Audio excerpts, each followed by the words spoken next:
première chaîne d'infos et de divertissement People sur le net. Amis téléspectateurs, chers internautes, bienvenue sur People TV. People TV, votre première chaîne d'infos et de divertissement People sur le net. Alors, j'ai le plaisir encore une fois de vous présenter votre émission Découverte avec. Découverte avec, une émission musicale qui vous donne l'opportunité, vous musiciens, de pouvoir vous faire connaître, de pouvoir vous exprimer. Je rappelle encore une fois que nous privilégions les chanteurs qui savent jouer d'un instrument, quel qu'il soit. Cela peut être la guitare, la kora, le khalam, le riti, le balafon, enfin, quel qu'il soit. Alors, je sais que vous êtes nombreux à vouloir participer à cette émission. Eh bien, pour y participer, c'est très simple. Il vous suffit tout simplement d'aller directement sur le site qui a été conçu spécialement pour vous, www.peopletv.tv, ou bien envoyer par SMS découverte au 26 123. Alors aujourd'hui, Découverte avec reçoit le groupe Welma, un groupe acoustique composé de Kandialo et de Seydou. Bienvenue dans cette émission Découverte avec. Merci. Merci beaucoup. Alors je vous laisse le soin dans un premier temps de vous présenter à nos amis téléspectateurs. Kandialo. Oui. Bonsoir les amis téléspectateurs. Je suis Kandialo, je m'appelle Elhadji Amadou Kandialo Niang, le fils de Mbassou Niang. Je suis artiste, guitariste. On a commencé à jouer il y a de cela 2 ans avec mon ami Seydou Ba. Merci. Alors donc on peut dire que c'est de père en fils, hein, la musique. Oui. C'est le père et le fils. Alors donc ça veut dire que Feu Mbassou Niang vous a quelque peu inspiré, Baaba Maal également, et dès l'instant qu'il évoluait auprès de Baaba Maal. Oui, Mbassou Niang, il m'a beaucoup inspiré. Il était mon père, il était tout près de moi tout le temps, il m'accompagnait. Et Baaba Maal aussi, il est quelqu'un qui nous accompagne partout, il nous soutient sur beaucoup de choses, quoi. Alors, est-ce que tu étais véritablement destiné à la musique? Est-ce que tu as eu l'occasion de les suivre étant jeune? Donc, tu étais destiné véritablement à la musique? Tu savais qu'un jour, tu allais faire de la musique, toi? Oui, je savais ça parce que depuis mon enfance, je jouais à la musique, etc. C'est ça. Oui. Alors, Seydou également, hein, qui accompagne Kandialo. En fait, c'est un duo, hein, Welma. Ça veut dire quoi, Welma? Tout d'abord, je salue tout le monde. Salam alaikum. Je m'appelle Seydou Ba. Je suis musicien guitariste. En fait, Welma, c'est un mot pulaar qui signifie tout ce qui te fait plaisir. En gros, c'est ça. Tout ce qui te fait plaisir, c'est Welma. Alors, pourquoi pas choisir justement ce nom-là, Welma? Parce que on veut tout le temps faire plaisir et que on a opté pour faire la musique et que pour ce cursus, on doit tout le temps faire plaisir aux gens, à nos fans, aux gens qui nous regardent, qui nous suivent tout le temps. C'est ça, quoi. Tout à fait. Alors, Kandialo, yéen kan ngeen commencé musique bi lu tax ngeen formé groupe bi Welma? Oui, groupe bi mën naa wax ni yàlla moo tax. Parce que maag Seydou c'est pas hasard moo tax ñu tase instant bi. Parce que il y a de cela man ba may commencé jouer guitare 1 semaine laa commencé jouer guitare à 6 mois si lañ njëkk def maag moom émission. Donc kon groupe bi yàggul? Non, il y a de cela 2 ans. 2 ans. Oui, 2 ans. En fait, un bon jour dama doon bësal sam papa tànkam. À chaque fois dañ doon nekk de minuit jusqu'à 5 heures du matin. Dañ doon waxtaan dafa doon dégg fu nekk nag ni man damay woy. waaw xam naa ne Mbassou Niang ku bëggoon ataaya la. waaye ku bëggoon ataaya loolu moom on n'en disconvient pas.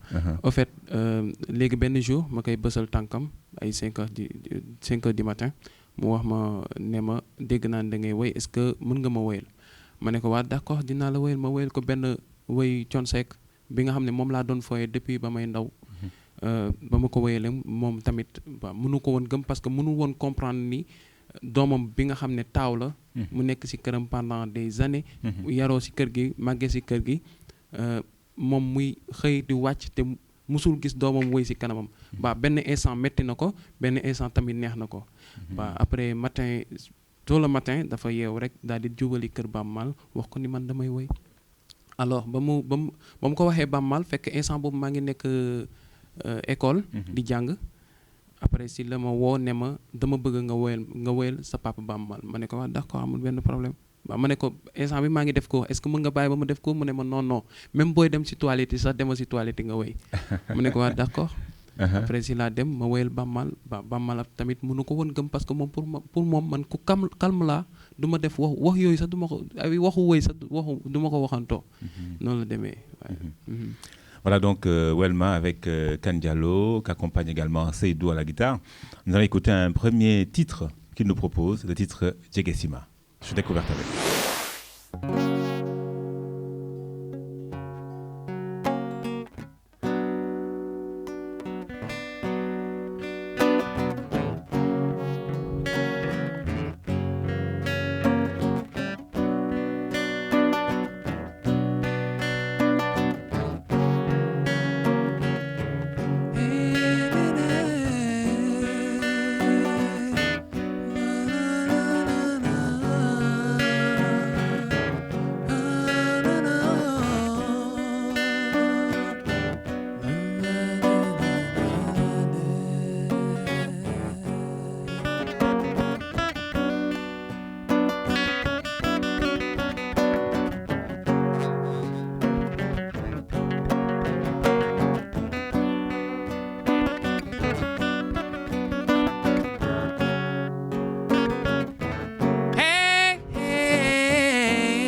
Mania may dundalo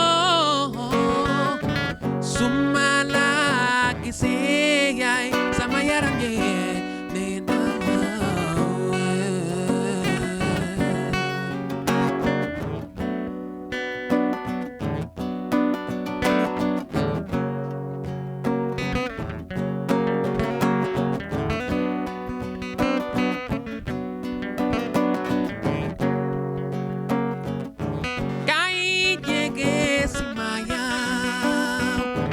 Mania may dundalo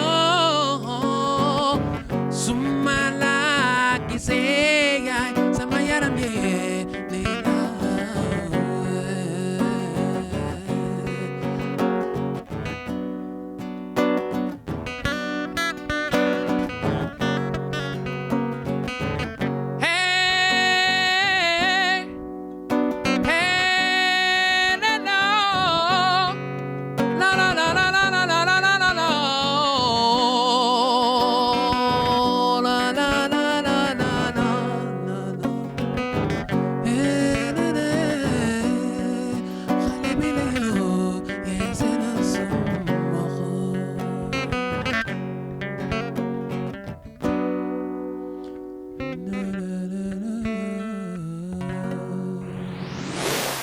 Voilà, donc Djegesima, premier titre proposé par Welma, Kane Diallo, Seydou.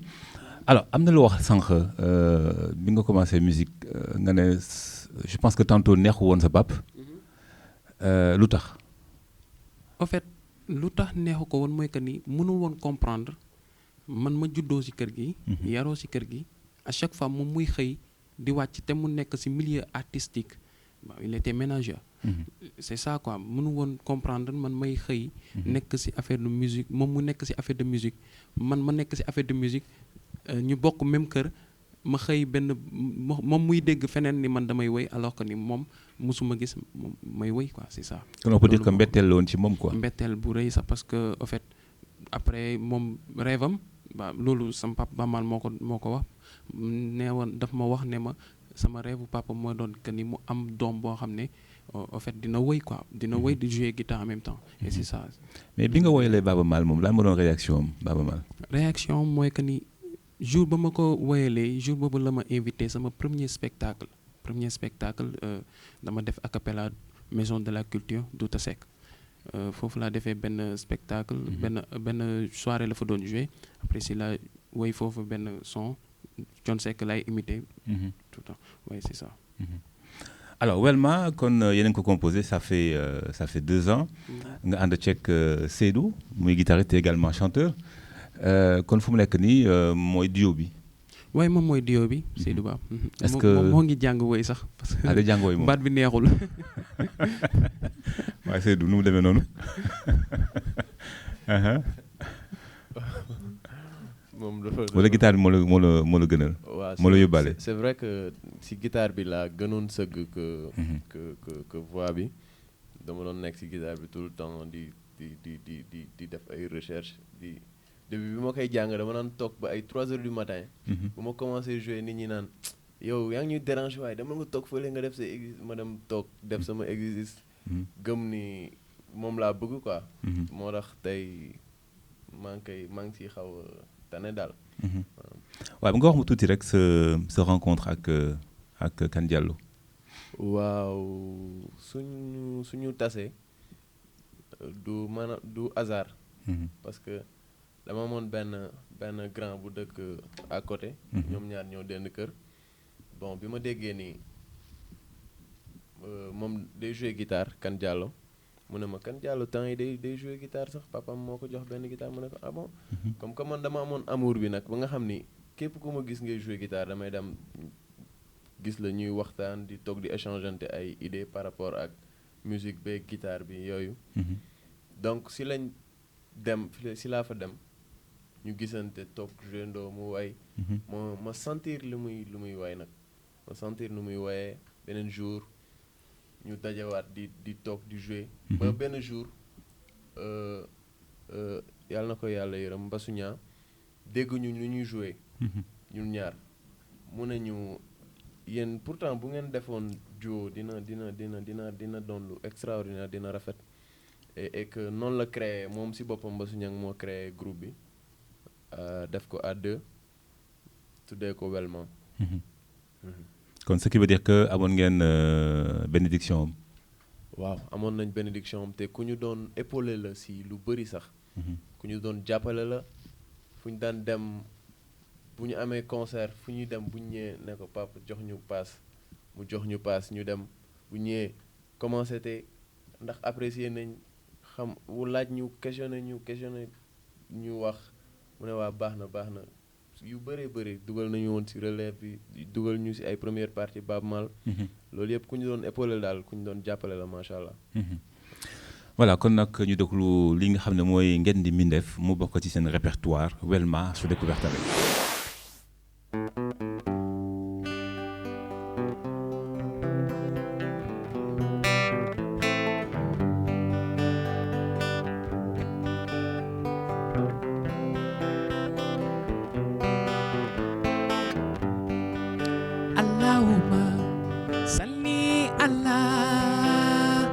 Sayyidina Muhammad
ngeen ngi mbindeef yaa Rasulallah.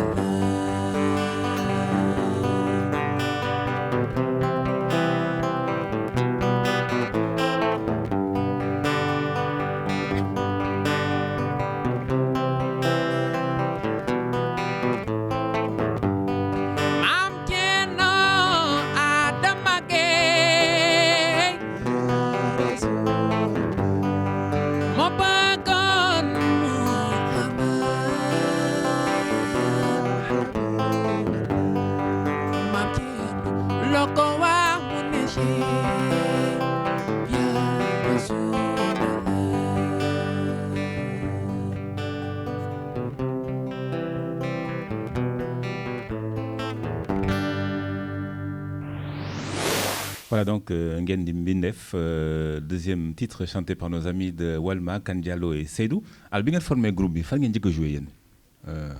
waaw ñun fu ñu njëkk a joué je crois que fële la 4C. Centre Parc bu nekk foofu à côté. dafa amoon benn concert bi fa amoon. parce que si lañ njëkk a joué foofu. et voilà quoi bu ñu fa réaction publique bi. réaction publique bi beneen affaire la ñun tamit dañu waaru woon parce que yaakaaroon ñu war public bi dinañu kiiwee noonu quoi. parce que déjà ñoo ngi doon soog a commencé xam nga xamuñu woon dara ba suñu xalaat ba comme instant bi nu ñu nekkee bokk. avant suñu xalaat si musique dafa tuuti woon trop. et voilà quoi noonu la demee. kon yéen instruments yi ngeen nekk yore nii da ngeen ko vous avez appris comme ça dans le tas wala jot ngeen dem tuuti école jàng tuuti rudiment instruments yi wala. non man dew ma école en fait sama papa laa jege woon Mbassou Niang en plus dafa am ñaari grand yu nekk à côté de chez moi samay voisins leen samay grand frère leen di Matou et Malick Sy. ñoom mënuma leen fay parce que ñoom mën naa wax ni su ma miinee guitare instant bi ñoom ñoo tax. parce que ñoo ma si jàppale ak plus mon père et lui Seydou ba mu ñëwee dafa nekk loo xam ne plus moo ngi mel ni rek xam nga nga jël ndox def ko si kaas ba muy waaj a fees après si la Seydou ñëw complété ma quoi moom à chaque fois il daf may bu ma defee fausse note wala bu ma defee accord yoo xam ne ñu rool moom moo may wax si yenn yi si guitare moom moo ma si njëkk waaw moom moo may wax yu bëri si guitare quoi. waaw man dama leen laaj boobu parce que gis naa ne tey woykat yu bare dañuy bëgg di woy rek te dañuy tay la jouer instrument te defe naa ne tey musique toll na foo xam ne woykat bi tey il faut que nécessairement mun jouer instrument. loolu tamit dëgg la. man damay wax ni musicien nit bu demee bay woowee musicien. le minimum war na mën a jouer même bu dee benn instrument. que ce soit guitare clavier lu mënti doon mais benn instrument war na fexe mën koo jouer. tout à fait. pour man loolay mais pour man taxaw nii musicien yi di la jouer foofu da ngay libre foofu nu la neex waaye mais pour nga complet dëgg nga xam ni. da ngay complet da ngay yor sa instrument yow yaay jouer sa bopp. waaw parce que di nga mën composer sa bopp di nga mën a arranger sa bopp. di nga mën a arranger sa bopp di nga mën def affaire yu bëri te sa musique si lay gën a complexe daal. voilà alors donc kon yéen est-ce que xalaat ngeen dem tuuti école jàngiwaat c'est vrai que yéen a ngi manipuler instruments yi. yéen a ngi ci jouer bu baax mais est-ce que laajte ngeen dem perfectionner peut-être tuuti muy instrument bi muy voix bi est-ce que xalaat ngeen loolu. waaw xam-xam moom du wees du jeex bu ma man yàlla dafa def man bu ma gisee tonton Michael mu ngi toog am dara lu mu mën a def sama xel bi damay ñëw toog si wetam. même bu ñu mënee dem fu ñu mënti dem Kirikoro pour jàngi fa musique dañ koy def ça dépend suñuy poche parce que tamit xam nga on est des nouveaux talents. voilà quoi. tout à fait alors woy bi ngeen di woy nag léegi mu tudd Yoro Mama Baaba Maal moo ko woyoon ngeen reprendre ko. Yoro Mama en fait benn jour dama toog di déglu sama répertoire jékki-jékki après ma dem si répertoire Baaba Maal yi ay archives am. ma déglu après ma gis Yoro Mama ma ne pourquoi pas man mënuma reprendre Yoro Mama. après voilà quoi si la trouvé accord yi ma woo Seydou Ba. ñu daal di toog liggéey si et voilà ñu def ko léegi hommage à Bamal parce que moom tamit il nous aide beaucoup ci côté bu nekk quoi. waaw kon ba léegi yéen a ngi gisante yéen a ngi. waaye maa ngi gisante ak moom. ñu ngi gisante ak moom bu baax. mais yéen bi ngeen commencé musique lan kan moo leen gën a inspiré ci musique bi bon c'est vrai que yéen a ngi yaroo ci famille de musiciens muy Baaba Maal di Mbassou Niang mais je veux dire que est-ce que am na yeneen musiciens yoo xam ne en tant que jeune inspiré nañ leen daan ngeen reprendre seen ay morceaux. waaye man musiciens yu ma influencé ak yu ma inspiré bëri nañ ba trop sax ci Sénégal. ak partout dans le monde parce que yemuma ci Sénégal kese parce que comme que je suis opté à faire la musique donc du ma yem ci Sénégal kese dama bëgg sax di découvrir musique orientale ou nu mu mën ci doon. voilà man ñi ma gën a inspiré ci musique bu weesoo Mbassou Niang ak Baaba Maal ba Thione Seck ci la bokk Youssou Ndour Ismaïla Lo et Omar Pène ba Ismaïla Lo mos naa tasanteeg moom am na baat bu ma wax boo xam ne du ma ko mës a fàtte. même buñ ma doon lu ma mën baat boobu daal daf ma marqué quoi. mooy ban. mooy que ni daf ma wax mu ne ma gosse tu as beaucoup d'avenir devant toi liggéeyal incha allah lépp dina baax. C'est ça. Voilà, découverte avec Kane Diallo Seydou à travers le groupe Welma, le titre donc Yoro Mama, une interprétation d'un des succès de Baaba Maal. C'est sur Découverte avec.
Voilà donc une façon de rendre hommage à Baaba Maal à travers ce titre Yoro Mama, interprété par nos amis Kane Diallo et Seydou.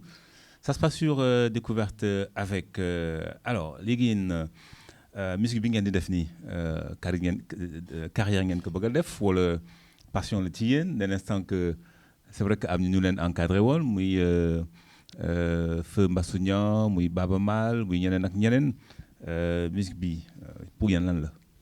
ba man pour man musique ba carrière la si man parce que man sama papa sama waaju bu góor am na fi mu ma doon séntu fi mu ma doon yóbbu moom si boppam malgré man ba may soog a commencé demuma fenn mais fu ñu ma woowaan rek ne ma pour que naa ñëw def prestation daf ma naan bul bouger tant que amuloo tant que joxuñu la transport wala tant que donc moom am na fu mu ma tegoon donc am na fu mu doon séntu à chaque fois mag Seydou loolu la ñu doon wax bu leen nangu moo ko dem fenn te kenn du leen jox transport malgré man du ma bëgg loolu parce que man maay bëgg di découvrir di xam kii mais moom loolu la doon bëgg dafa doon wax bu leen mës a dem fenn te tant kenn joxu leen transport wala dara loo xam ne di ngeen ko mën a kii.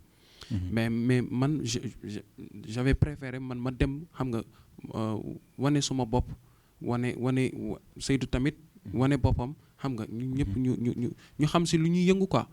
c'est ça man loolu à chaque fois du ma xool cachet du ma xool transport même bu ma mënee dox sax fii ba 70 kilomètres pour dem jouer du concert là je le ferai et mag Seydou def nañ ko dox neen ba sonn boo xoolee suñuy tëstan dañu xar. dañuy dox fu ne musique moom ñun luñ si tax a dugg carrière la quoi. dund la loo xam ne ba bañi keroog ñu fiy jóge moom ñu ngi si musique. waaw loo xam ne la lu ñu bëgg la suñu xool te triché wuñu si quoi. donc dañ koy def dund la daal si ñun dund. waaw gis naa ne sama xarit Kane Diallo moom pulaar la mais déggul làkkam. waaw loolu c'est la faute de mes parents. te je regrette amèrement daf ma metti maa ngi koy jàng maa ngi def tout pour jàng ko damay dem Fuuta. ñoo ngi jàng waaw. ci nga bokk moo ma tane tuuti. mais man maa ngi dem. parfois gëjuma Fuuta dama fay dem à chaque fois. dama fay dem parce que sama maam foofu la ne maa ngi koy nuyu au passage di nuyu sama waa dëkk waa Ñandaan. ak waa Wurmadiw Podor et cetera.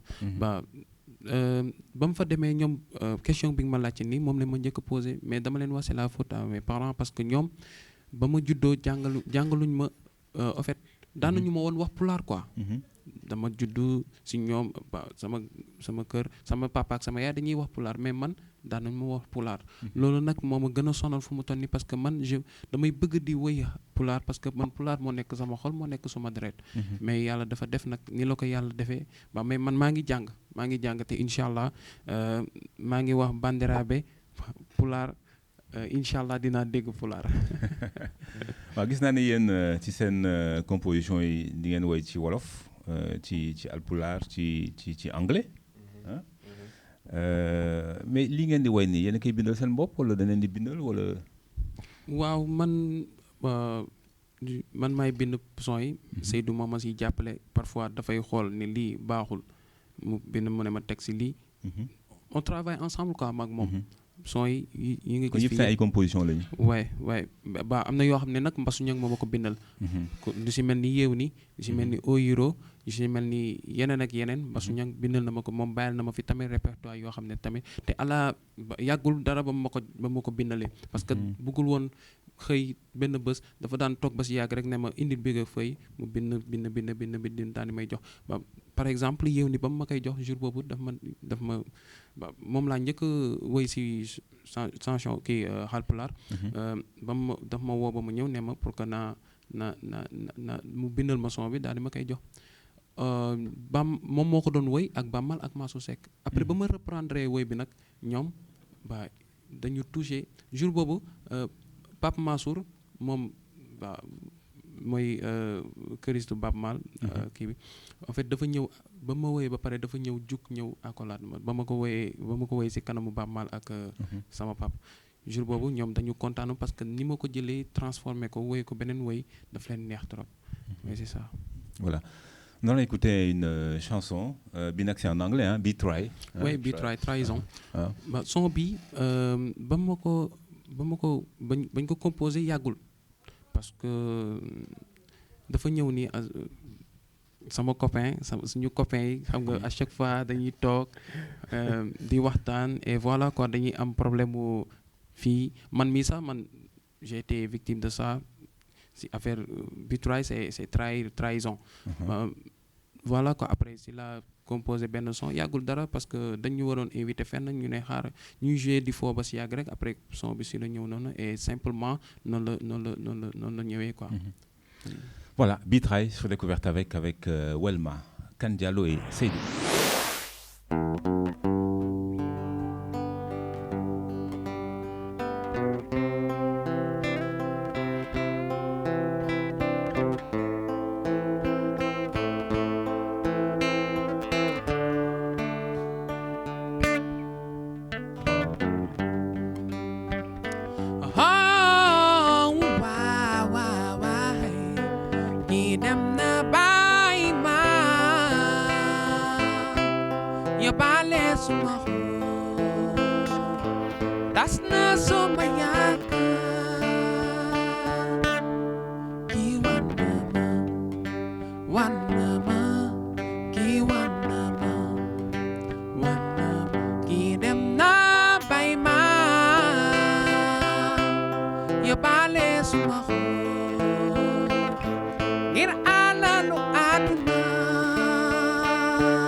Voilà, donc je suis Découverte avec. Nous allons nous rendre maintenant aux Parcelles Assainies, unité 16, hein, c'est bien cela. Oui, alors, où habitent donc nos amis Kane Diallo et Seydou.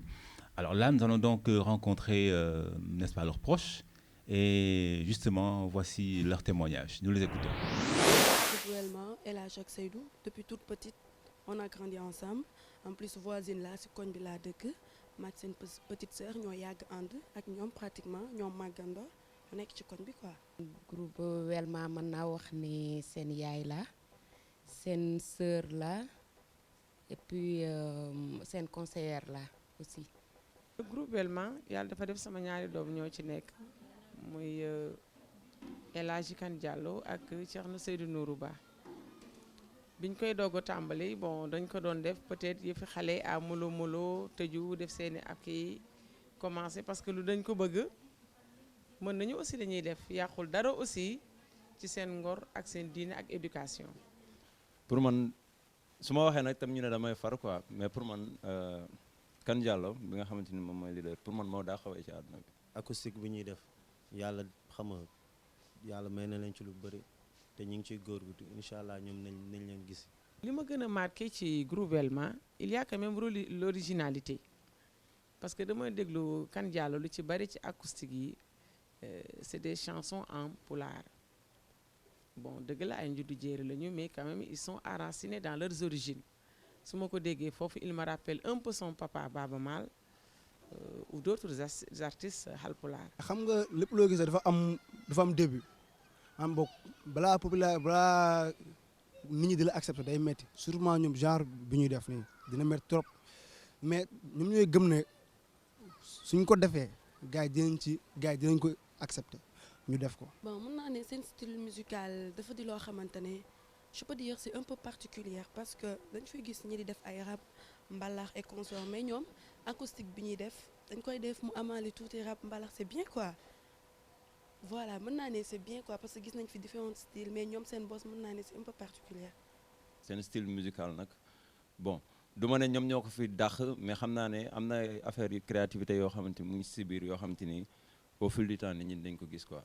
style de musique bi ñuy def neex na trop parce que dafa nekk boo xam ne ànd na ak jamono.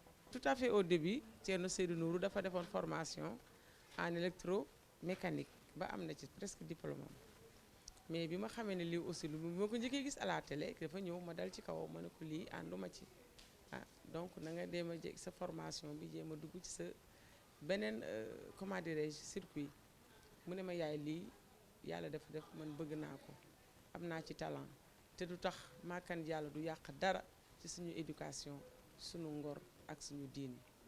El Hadj Kane Diallo sama yaay ak papaam ñoo bokk ndey ak baay ba pare ma yar ko parce que ñoom xale bu tuuti ki nga xamante ni big la daan jël di woyantu mu tëdd di ko tàccu papaam toog nii kon xam nga ni kooku yàgg na tey jii bu mu sàccee woy ba feeñ man bettu ma woon parce que maa ko yar te xam naa ni lii daf ko judduwaale ci deretam la ne moo tax ba nga xam ne ma xam ne groupe la boo xamante ni xëy na dafay doog a juddu mais mën nañ ni mën na juddu tey màgg tey bu doon garab day juddu tey màgg tey ñu lekk tey fruit am parce que xam naa li ne ci ñoom daal Seydou Ba nag moom it sama doom la sama lépp la parce que xale bu ma déggal la ndax man ak yaayam ñoo bokk daayira ki di daayira nag xam ne xale bu ñu yar la ndax ñun yaayam diine laa ci xam ne yar na ko ci ay doomam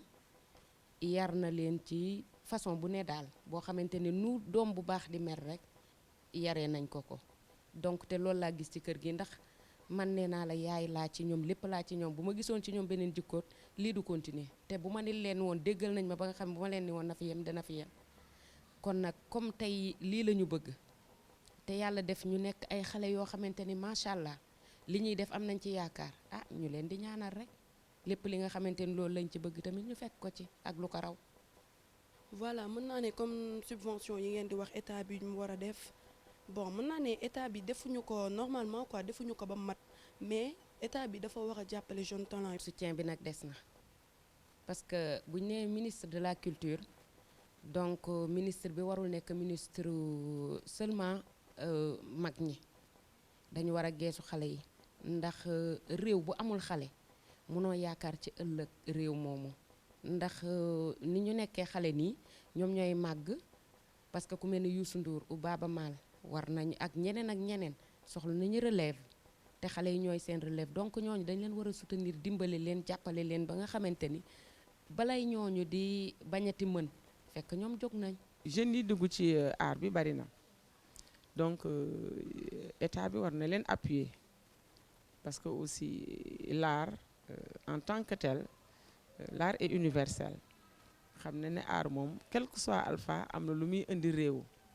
xam nga nit moom ki mënu kaa xam waaw mais maam boog lu mu ñu wan kese la ñu ko xam naa ne moom ku gëm yàlla.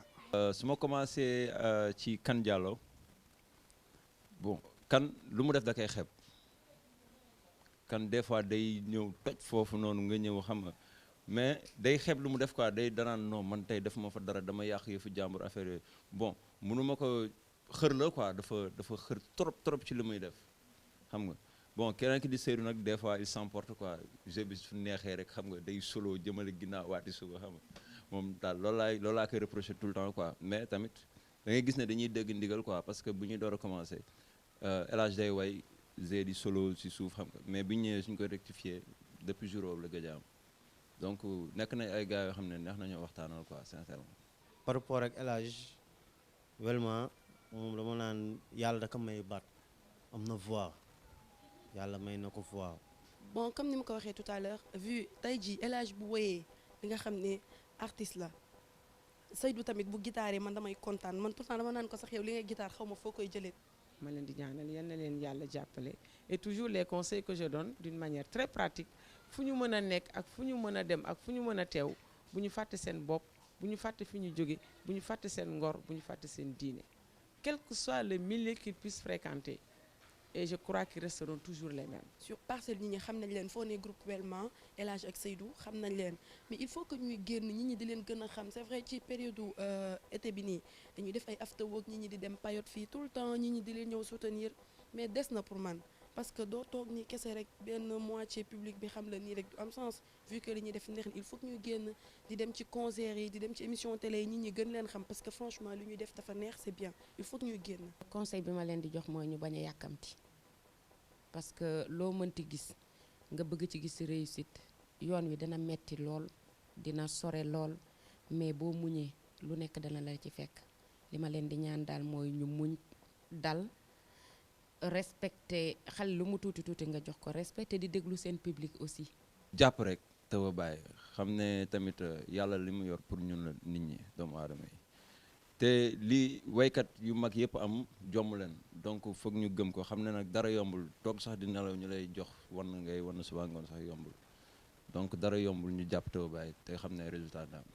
benn affaire laa leen ñaan ñum ñaar complicité quoi bu dara yàq seen diggante. Voilà, retour sur ce plateau après avoir quitté les Parcelles Assainies où on était allé rencontrer, n'est-ce pas, les proches de nos invités d'aujourd'hui. Alors, gars, il faut vous dire que c'est Parcelles Assainies, fans yi, xarit yi, famille bi. Parcelles man sama famille ñoom xam nañ bu baax ñun ñooy kan. Mais par contre suñu quartier xam nañ ñu mais en fait dañuy douter woon naan booy est-ce que ay neen wala ay ñu affaire yooyu ba am na ñu xam nag. mais am na ñoo xam ne ba ñu xam dëgg-dëgg nekkuñu suñu quartier suñu feneen leen nekk quoi ñooñu dañuy ñëw parfois di leen wax naan est-ce que xam ngeen Welma groupe Welma kan jàll affaire yooyu mais ñoom en fait dañuy xaw kii quoi dañu naan non est-ce que ñooñu mooy loolu voilà quoi. ñi ñu dëkkal carrément ñoom xamuñu ñu ñooy kan. mais ñi nekk. feneen ñooñu xam nañu ko quand même ñi ñu fa jot a xam ñi ngi jàpp si liggéey bi bu baax ñi ngi jàpp si Welma bu baax ñu jot a découvrir ñan ñooy Welma am ñu seen fay jamono ji ñu ngi siy jàpp bu baax lu ñuy def dañ siy dugal seen loxo concert yi dañuy ñëw teewe ko dañuy ñëw indi seen soutien si affaire yi daal am ñu seen fay mais c'est vrai que nag ñu bëri xamaguñ carrément ñan ñooy Welma dañuy dégg nii am na ñaari jeunes yu nekk ci koñ bi rek tout le temps ñu leen di romb ak suñuy guitare bu ñuy jouer ci ñaan boy tout le temps ñu ngi romb ak seen guitare yi ñoom waaw lu ñuy def amaguñu chance peut-être découvrir li ñuy def ñun tamit peut-être amaguñu chance wan leen li ñuy def. waaw mais justement est-ce que yéen xalaatu leen organiser benn concert foofu aux Parcelles concert de promotion Welma gars yi xam leen tuuti. mi ngi suñu xel nag. enfin je veux dire que gars yi gën leen découvrir quoi parce que xam naa ne xam nañ leen quoi mais bon. mi ngi suñu xel mu ngi suñu xel parce que bientôt nous allons fêter les 2 ans de 2 ans et demi de Welma. Ok. Nous allons fêter ça et bientôt au mois de décembre. Un concert aux Parcelles. Ouais, un concert quoi. Un concert. Inch'Allah. Alors nous allons donc écouter la fameuse chanson Yewni. Qui veut dire quoi? Yewni. C'est la nostalgie. La nostalgie quoi. Nostalgie. Ouais, voilà. Kon ñu déglu Yewni. Ouais, ñu déglu ko.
Hammi juro nyana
Sademe nyanan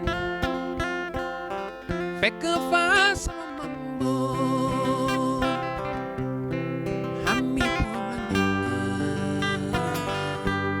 misal minina Sademe nyanan fekk fa suñu serino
Découverte avec, je rappelle, une émission musicale qui donne l'opportunité, n'est-ce pas, aux musiciens de pouvoir se faire connaître, de pouvoir s'exprimer sur un plateau de télévision. Et aujourd'hui, nos invités, Kane Diallo et Seydou, à travers donc le groupe Welma, ils forment un excellent duo. J'espère que vous appréciez ce qu'ils font en ce moment. Alors donc, Kane Diallo, c'est vrai que yéen ñaar la yéen a ngi joué ndax ngeen organisé wu est-ce que am na ñu nekk seen gannaaw di leen toppatoo di leen jàppale ci liggéey bi. Bien sûr même suñu rakk yi ndaw wi si staff Welma lañ bokk parce que tamit boo bëggee sori di déglu ñëpp bul xeeb kenn ñun ku ñëw ñu jël ku ñëw ñu wax ñu dégg dinañ ñu jël ce qui est positif ñu jël ko teg ce qui est négatif ñu sànni ko nale staff Welma ba bëri na quoi y a la famille de Seydou sama famille ñëpp ñoo mobilisé wu léegi ba ku si nekk yaa ngi bay sa waar di liggéey ba loo mën a apporter Welma nga indil ko ba maa ngi nuyu de passage DJ Pac moom moo ñuy jàppale si lu ne moom mooy grand bu ñu gën a proche moom mooy grand frère Seydou Ba di nuyu tamit Billy moom ay ñoom Viera Mamadou Ba tout le monde quoi bu ma limee damay jum jibi et tout le monde su ma limee damay jum parce que ba ñu nekk suñu ginnaaw dafa bëri trop macha allah waaye musique bi ngeen di def nii tey est-ce que am na étiquette wala est-ce que yéen da ngeen toog rek reprendre li nga xam ne Baaba Maal yàgg na ko def wala Mbasouña wala yéen seen musique bopp la ndax ngeen di ko étiqueter wala est-ce que tey musique am na étiquette véritablement. Ah non en fait ñun nag dañu am suñu propre répertoire. En fait boo gisee ñun ñuy jël woyu Baaba Maal ku mel ni Baaba Maal wala Mbasouña ñooñu ay référence lañu. dañu nekk référence partout dans le monde donc ba voilà quoi loolu tax ñun ñu jël leen di reprendre seen musique mais c'est pas pour parce que dañu manqué répertoire moo tax ñun fu mu toll nii suñu répertoire am na yoo xam ne sax woy yoo xam ne sax fàtte naa ko parce que en fait dañu bëri ba nga xam ne macha allah quoi voilà donc du question de parce que dañu manqué ay. mais je veux dire que est-ce que yéen seen li ngeen di jouer dafa am tour parce que tey gars yi suñu formé groupe en général dañ ne waaye man afro zouk laay def wala rock laay def wala jazz laay def yéen lan ngeen di def en fait. loolu moom dama naan ñun musique la ñuy def quoi. musique c'est-à-dire que bu ñu. musique tout court amee sensation def reggae dañuy composer musique reggae jouer ko reggae bu ñu amee sensation def afro ñu def afro bu ñu amee sensation def zouk pourquoi pas mbalax afro lépp. musique la daal en général. waaw traditionnel lépp daal. alors yéen seen xalaat ci li nga xam ne moom lañ fi def tey ci wàllu musique fii Sénégal seen xalaat lan la parce que c'est vrai que yéen am ngeen seen genre musical yéen a ngi ci acoustique bi mais tey yéen en tant que jeune su leen laajoon tey seen xalaat ci li nga xam ne moo fi am ci wàllu musique fii Sénégal tey loo leen di tontu. en fait ma profité ci occasion bi waxaale Sénégal am na musique pure bu grave bu fi nekk mais am na tamit désordre musique maa ngi jégalu nag nouveau talent la mais damay suivre télé damay. xool non mais ku nekk ak sa xalaat da ngay wax sa xalaat rek. voilà quoi en fait ba mos naa tasanteeg sama benn papa mooy Idrissa Diop.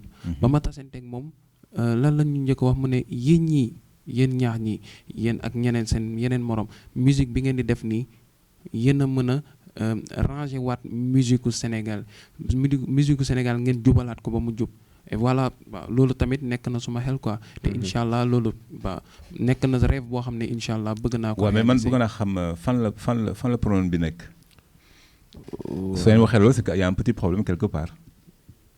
man dama naan musique bi daal dañ ko war a xoolaat genre jàppale tamit jeune talent yi ñu génn ñu exprimer wu lu nekk ñu mën a exprimer li nekk ci ñoom daal talent bi nekk ci ñoom xam nga man pour man loolu laa gis quoi ak c'est que studio yi bëri na da ngay gis studio yi koñ boo dem am na studio mais xam ndax studio bu am qualité la boo xam ne dina mën a defaral artiste bi lu baax loo xam ne bu ko génnee dina tax sénégalais mun ko see xam mun ko see naw loolu tamit problème la. Deuxièmement man dama naan pour jeune talent yi parce que man bu may wax damay wax ci pour nouveau talent yi quoi.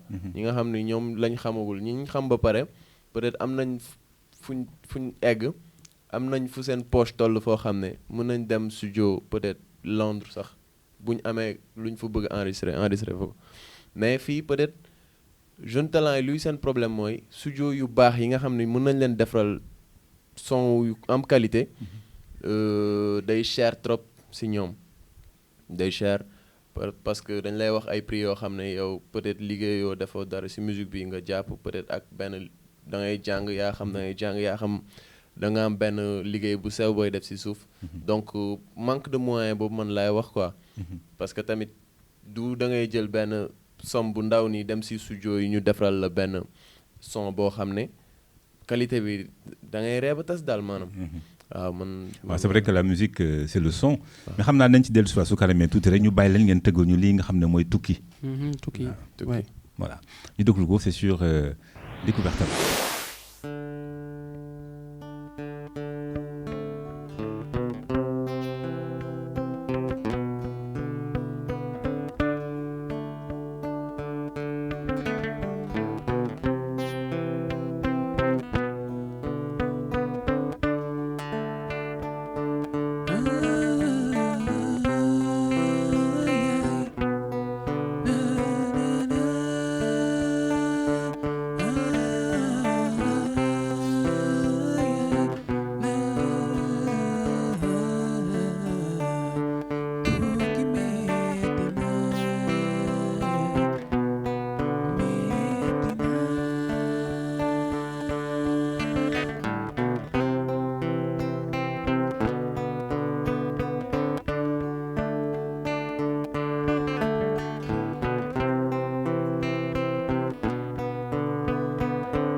yow nga bàyyi sa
voilà dellusiwaat ci plateau bi ak suñuy xarit Kane Diallo ak Seydou c'est vrai que tukki moom ça veut dire beaucoup de choses hein musicien moom ci ban sens la sax tukki bi ngeen woy nii.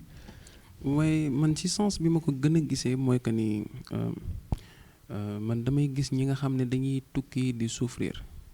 waaw loolu dafa bëri trop ñi nga xam ne dañuy tukki mais seen ngor moo tax duñu mën a dellu si fii si Sénégal am na ñoo xam ne tamit dañuy tukki seen papa gaañu seen ginnaaw seen yaay gaañu ñii seen doom yi gaañu duñu mën a ñëw tu vois en plus ñuy am propre difficulté yoo xam ne franchement man waa loolu moo ma gën a inspiré ba ma woy tukki quoi. loolu mais am na tamit je pense beneen fànn mooy tukki yéen musiciens yi ngeen bëgg a tukki doon mën a tukki léegi-léegi problème mu visa yeeg ñu leen di bloqué je pense que xam nga xalaat ngeen ko noonu. waay loolu xalaat nañ ko mais waaw xanaa léegi suñu papa Youssou Ndour moom moo nekk ministre de la culture léegi xanaa bu xoolee jeune talent yi ñoo ngi bëgg dem uti ji xanaa moom dina am yërmande. waaw mais gis naa ne mu ngi ciy xeex boppam gis naa ne mu ngi ciy xeex lu bari. waaw fàttaliku boppam en plus mu fàttaliku boppam xam ne carrément ni moom il était un jeune talent. wala Baaba Maal moom moo xam ne tamit il était un jeune talent. ba d'ailleurs ñoom à chaque fois ñu teg seen archive di wane. temps yi njëkkee affaire yooyu xam nga ñun tamit période boobu lañ toll quoi ñoom war nañ di ñu gestu di ñu xool ba c'est ça quoi ñoom. waaw mais gis naa ne mu ngi ciy xeex tam parce que je pense que jot na cee waxtaan ak autorités yi nga xam ne ñoo yore wàllu woowu muy visa yeeg yooyu maanaam tubaab bi justement ma ñu ñëw justement par rapport à ça ñu ñëw ci jafe-jafe yi ngeen di jànkonteel ci seen musique. Parce que c'est vrai que quelquefois c'est pas évident yéen musiciens yi doo leen am xam naa plateau yu baax yoo xam ne di ngeen mën a exprimer wu maanaam ay scène yenn studio yi wax nga ko sànq ak yeneen fan la jafe-jafe yi fett fu mu fett côté musique waaw ci yéen seen liggéey waaw seen ci musique bi musique bi ngeen di def ñun parfois dinañ am jafe-jafe comme ça ñu war a dem jouer ji fenn. maanaam difficulté yi ngeen di rencontrer quoi pour def au mieux seen musique. pour def difficulté ñun parce que ñun amuñu mën naa wax ni amuñu difficulté. kon yéen ça va kon. non en fait si côté am na loo xam ne tamit ça va pas quoi bu fekkee su côté comme ça ñun lu ñuy liggéey. non foofu amul difficulté parce que ñun on s'organise quoi ñun moom si néeg la ñuy nekk. di répéter mais je veux dire est-ce que yéen yomb ngeen tey ngeen yéeg ci kaw scène bu mag joué wala ngeen dugg ci studio bu baax bu ngeen mën a enregistrer wala ci ay plateau de télévision wala yenn rajo yi wala yenn scènes yi wala yenn tukki yenn concerts yi est-ce que yomb na ci yéen. man damay wax ni peut-être chance boobu am nañ ko quoi parce que. dañ commencé musique sama gars yi ñoom ay patron la ñu dañ commencé musique yàggul dara non du patron dañ commencé musique yàggul dara comme li ma la doon wax sànq suñ papa Mbassou du ñu épaulé ñuy def première partie Baaba Maal saa yu Baaba Maal di jouer ñuy jouer 2 morceaux avant moom muy yéeg ñu yéeg ak suñu instrument jouer ànd nañu ak moom CCF ànd nañu ak moom Festival Blues du Fleuve Baaba Maal ànd nañu ak moom Stade Amadou Barry donc ak ay 2STV jour anniversaire am defal nañ ko première partie donc ñun dama naan loolu peut-être chance la si ñun xaw nañ jouer si scène yu mag waaye tamit pour ñeneen ñi parce que damay généraliser pour ñeneen ñi peut-être loolu mooy seen loolu mooy seen jafe-jafe parce que di suñ jafe-jafe tamit parce que dañuy bëgg yenn saa yi jouer si concert yu mag yi am stade xam nga mais fii foog nga am dugg nekk si am koo xam ne da lay jàppale pour lijjantil la yenn par exemple concert yi stade yooyu xam nga loolu mooy problème bi daal man loolu laa gis.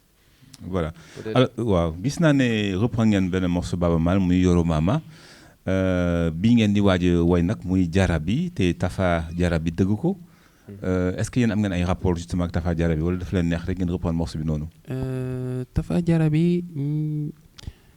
man bala ma koy rencontré man dama am amouram ci musique am parce que musique bu muy def c'est extraordinaire franchement ba man c'est vrai que début bi moom moo njëkk a am album bi di ma wax ni mais yow déglul gain ma ne ko waaye bàyyi ma waaye man ma nekk ci yeneen mu may forcé mais bi ma toogee dégluwaat Tafa attentivement. non dama ne kii lu muy def graaw na trop. te moom moo ma ko njëkk a déglu doon ma topp naan ma booy déglul kii ma naan ko non waay bàyyi ma waay. mais après je suis que ni gain bu mën lu muy def la ku tamit kuy def recherche. en fait man li ma gën a impressionné si moom mooy que ni technique de voix yu muy def man j'aime bien nit ki nga xam ne day am ay techniques yu muy def si voix am di def di yéeg ak di wàcc di jàdd koñ di def lu ko neex si voix am quoi. mais foogu leen ne instrument bi muy joué moo ko may facilité yooyu. waaw guitare dafa garaaw guitare instrument bu garaaw la ak piano. c'est que daf lay permettre ngay def ma am na yu bëri yoo xam ne instant bi maa ngi koy def. mais mënuma ko woon autant mais léegi dama koy def facilement. en fait Tafa Jara bi suñu première rencontre kii benn concert la woon. dañu toog ma ak moom fête de la musique toog ak moom. léegi ma koy woyal mais moom bàyyil xel li ma koy parce que instant boobu dafa bëri woon bruit. moom dafa bëggoon juste découvrir bu ñu yéegee concert affaire après nag dama jël benn vidéo maag Seydou dañu tàmm di toog gàlle di répété ba ñu répété sama grand frère am dafa yor benn kii appareil kii caméra boo xam ne dina moo ñu jël quoi dañu doon def benn répétition rek ak ñuy imiter Tafa Jara bi mu filmer ñu ba mu ñu filmer nag après si laa jël vidéo boobu nag ma dugal ko Facebook dugal ko YouTube waaw ba ma ko dugalee YouTube après xanaa ay 4 mois 6 mois après si la jabaru Tafa Jara bi gis vidéo bi yàggul dara ba mu ko gisee. y a de cela xanaa ay 2 semaines. 3 semaines ba mu ko gisee moom tamit moom nee na lu ma njëkk wax mooy que ni nee na gis na ñu bëri ñu imiter Tafa Jara bi mais man c'est diamétralement opposé quoi ni ma ko imiter. Voilà, donc on écoute le titre Jarabi, une reprise d'un succès de Tafa Jarabi. C'est sur Découverte avec.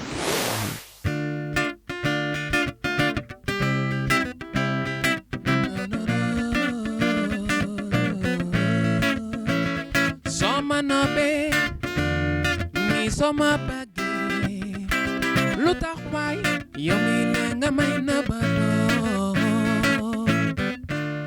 moo tax man ma di la jànde ma chérie man de bëgg naa la no na na na na ni no na na na na ni no na na na na ni no no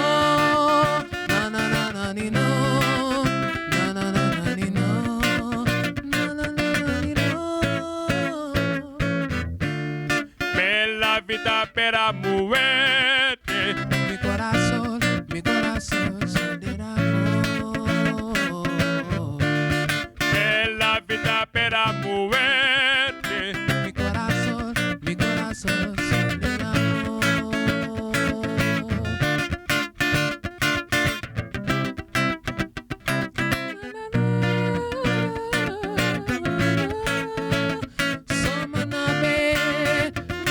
Soma bagi lu tax waay yow mi le nga may na badoo moo tax man ma di la jànde ma chérie ma ne bëgg naa no na na na na ni no na na na na ni no na na na na ni no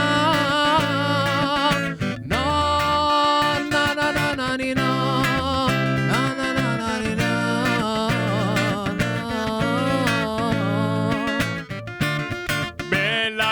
para moverte mi corazón se derramó ven la vida para moverte mi corazón se derramó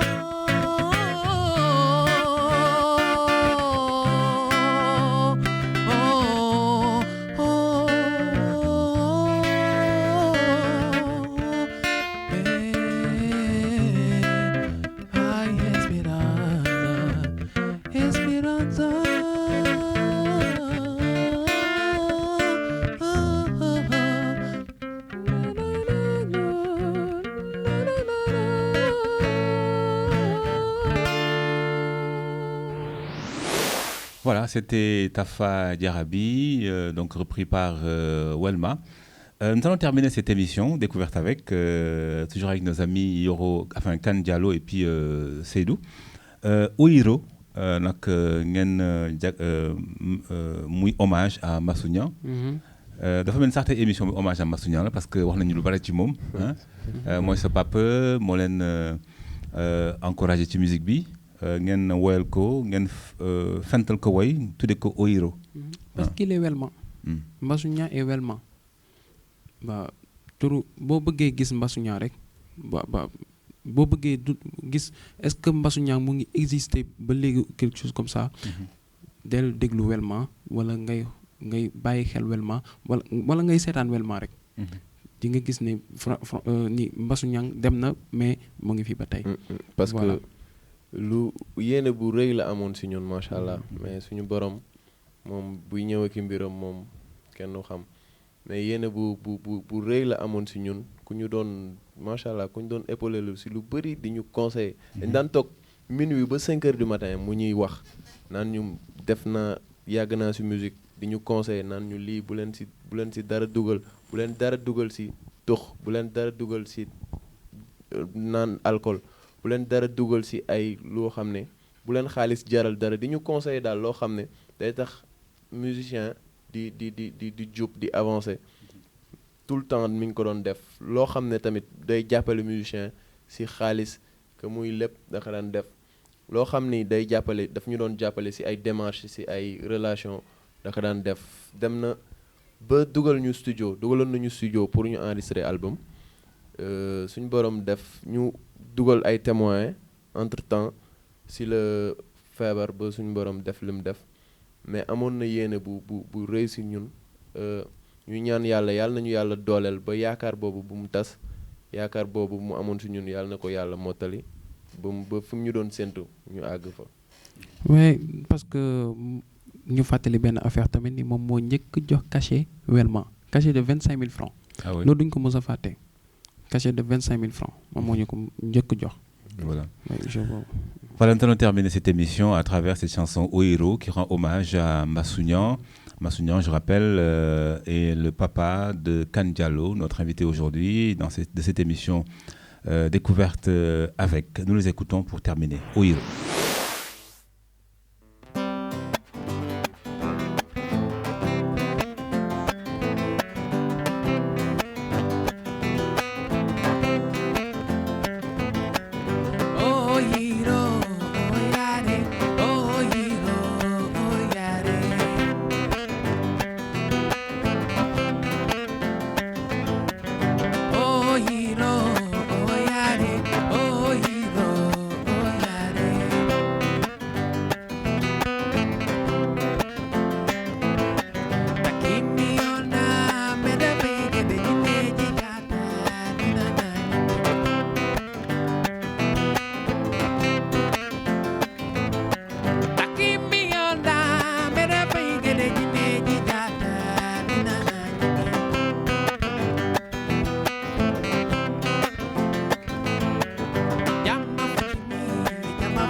Voilà, amis téléspectateurs, chers internautes de People TV, c'était votre émission Découverte avec. Découverte avec, je rappelle, une émission musicale qui donne l'opportunité aux musiciens de pouvoir se faire connaître, de pouvoir s'exprimer. Alors, rappelez encore une fois que pour participer à cette émission, il vous suffit d'aller tout simplement sur le site www.peopletv.tv ou bien envoyer par SMS Découverte au 26 123. À la prochaine.